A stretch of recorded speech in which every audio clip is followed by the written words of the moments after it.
자, 다음은 젤렌스키 관련한 내용을 좀 해보려고 하는데요. 젤렌스키가 미국을 갔습니다. 바이든이랑 사진을 찍었는데 여기에 대놓고 나서 해석들이 많습니다. 자, 뭔 얘기인지 한번 무슨 사기를 치고 있는지 한번 보도록 하겠습니다. 네, 젤렌스키 대통령이 현지 시각 21일 미국 워싱턴 DC를 방문해 바이든 대통령을 만나 정상회담을 했습니다. 2시간 정도 대화를 하고 기자회견을 열었는데요. 이 자리에서 바이든은 미국은 러시아의 침공이 이어지는 한 우크라이나를 계속 지원할 것이라면서 우크라이나에 대한 185억 달러 규모의 추가 군사 지원을 발표했습니다. 몇 푼 안 됩니다. 185억 근데 달러, 미국 2조 원 정도거든요. 사실 보니까 미국 의원들이 되게 좋아하더라고요. 젤렌스키 너무 좋아해. 그리고 이 젤렌스키가 이렇게 미국을 갈 수 있다는 것도 웃깁니다. 변시 상황 아닙니까? 네. 근데 화보도 찍었는데 뭐. 총지휘관이 미국에 가 있는 거예요. 부부끼리 화보도 찍고 난리가 났는데 뭐.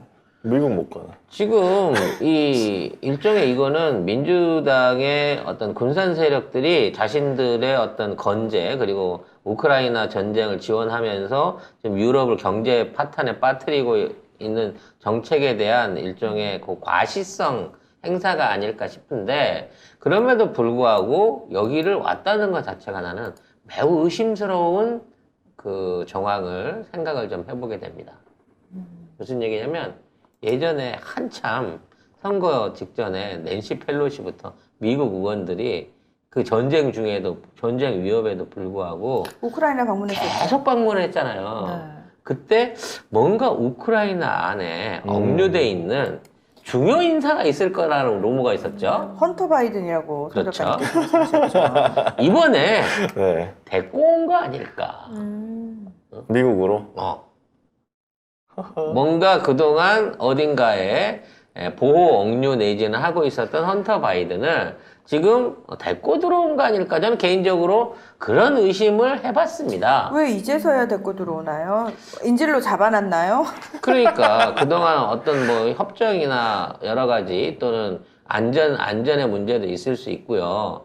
또 모르죠. 뭐 알게 모르게 뭐 그 빠져나올 수 없는 상황이 있었을 수도 있고, 또 미국 국내 문제일 수도 있죠. FBI나 이런 쪽에서 기소를 하기 위해서 노리고 있는 상황이라서 미국에 들어가지 못할 상황이었을 가능성도 있겠습니다만, 어찌됐거나 대충 그런 문제들을 정리하고 이번에 아버지한테 아들내미를 데려다 준 게 아닌가라는 생각을 저는 개인적으로 좀 해봤습니다. 지금 뭐 이와 관련해서 2조 원어치 무기를 준다고 하는데, 이 준다는 무기가 대공 미사일 관련하는 무기고요. 공격형 무기들은 전혀 그 언급되어 있는 무기들이 없어요.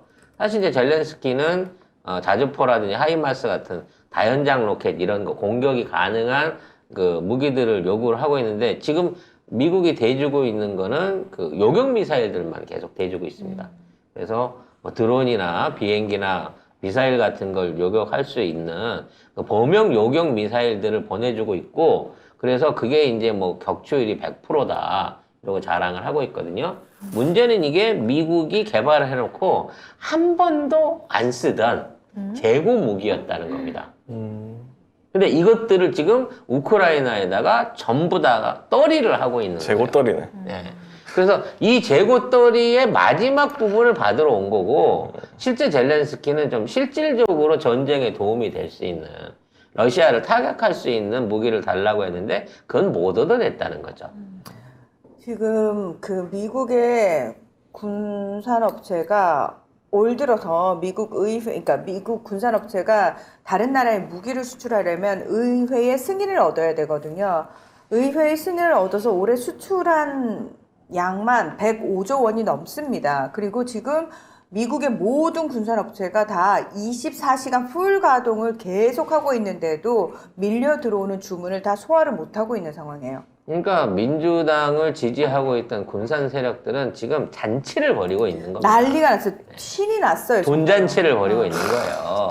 네. 그럼 전쟁은 계속되나요? 네, 그거 내년까지. 내년? 내년 연말까지는 계속돼야 땡길 수 있는 만큼 캐시를 땡길 수가 있기 때문에. 근데 선거를 이렇게 해가지고 선거를 하면 바이든이 될까요? 아니요. 여기서 지금 중간 선거도 사실상 승리했잖아요. 생각보다 망치지 않았거든요. 정말 훌륭한 조작이었죠. 뭐 또 조작? 저기 또 왜 또 그? 아니 저 전자투표 기계가 많이 고장 났잖아. 그 이상한 유튜브 좀 보지 마요. 예, 아무튼 그 생각보다 망하진 않았어요. 그러다 보니까 제가 봤을 때는 야 조금 더 땡겨도 될 것 같아라는 식으로 지금 하고 있고 말씀하신 것처럼 대통령 선거를 앞두고는 모멘텀이 필요하잖아요. 그걸 또 바이든이 멋지게 민주당이 또 멋지게 전쟁을 마무리하는 모습까지 그걸 선거에 이용할 가능성이 크겠죠. 그러니까 요거를 최대한 끌고 가다가 선거 직전에 그래. 평화회담으로 마무리를 짓는 거죠. 그럼 그러면서 바이든이 세계 평화를 기여했다. 지켜낸 사람이 되는 거죠. 그러면서 이제 푸틴은 달래고 있는 거예요. 왜 이렇게 화를 내고 그래? 이거 평화롭게 해결해야지. 내가 잘 정리하고 있어. 그러면서 그러니까 핵위협이나 이런 건 안 된다라는 얘기를 하고 있으면서 계속 뒷구멍으로 지원을 하고 있는 거고요. 지금 이제 거기에 연루돼 있는 게 묘하게 더 대한민국과 북한입니다. 우리나라가 K9 자주포 전차를 폴란드에 수출하는 부분이라든지 지금 포탄들 캐나다나 미국 통해 가지고 결국은 우크라이나 공급될 포탄들 지금 공급하기로 약속한 부분이 있는 반면에 북한도 러시아 측에다가 가지고 있던 미사일을 비롯한 각종 무기들 자체를 제공하는 협약에 사인을 했다고 지금 얘기가 나오고 있어요. 그러니까 남북한에 있는 지금 군수 무기들이 계속해가지고 한반도에서 유럽으로 지금 수출되고 있는 상황이 이어지고 있다는 거죠. 네. 미국이 뭐 이렇게 얘기를 했거든요. 북한이 지난달에 러시아 용병회사 와그너 그룹에 로켓과 미사일을 판매했다 이렇게 얘기를 했는데 근데 북한은 뭐 아니라고 얘기를 했었는데 저번에 뭐 아닌 게 아닌 걸로 이미 밝혀져 있고요. 무기들이 일부 인도돼가고 있고 병력들도 지금 뭐 차출을 준비하고 있다는 얘기가 있습니다. 용병 형태로 해가지고 병력까지. 네. 그래서 지금 있는 이 사태는 미국의 뜻대로 꽃놀이패로 돌아가고 있다라는 부분인 거고요. 그 와중에 이제 힘든 건 세계 공급망 무너져 있는 거랑 유럽의 에너지 대란, 그래서 유럽에서 사실상의 제조업이 완전히 다 망해버리고 그것들이 이제 유럽에서 이제 미국으로 건너오기를 노리고 있는 거죠. 네. 그래서 이번 전쟁의 최대 피해자는 사실은 유럽이에요. 지금 유럽은 엄청 추운 겨울을 맞고 있어요. 그러니까 영국부터 시작해가지고 온 유럽의 나라도 유럽 대륙의 나라도 지금 스웨덴은 심지어 조금 쟁여놓으라고 지금 폭설에다가 이 나라는 난리가 났어요. 그래서 전쟁이 아니었다면 러시아산 천연가스로 사실은 굉장히 훈훈하고 따뜻하게 크리스마스를 준비를 하고 있었겠죠. 어느 대륙보다도 싼 가격으로 그렇죠, 천연가스를 지금까지. 운영해서 써왔었거든요, 유럽은. 그러니까 생각해보면은 유럽은 지금 괜히 우크라이나의 전쟁이 터져가지고 자기네들이 개피를 보고 있는 거예요. 30배 가격으로 지금 못 구하게끔 가스값이 올라 있는 거고요. 스웨덴선은 전례 없는 정전에 대비해야 된다. 그래서 손전등하고 생수 비축해놔라.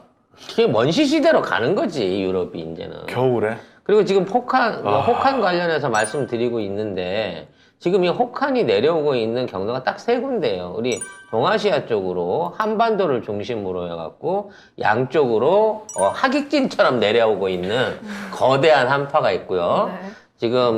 지금 이제 서장 지역 그러니까 신장 위구르 쪽으로 해갖고 이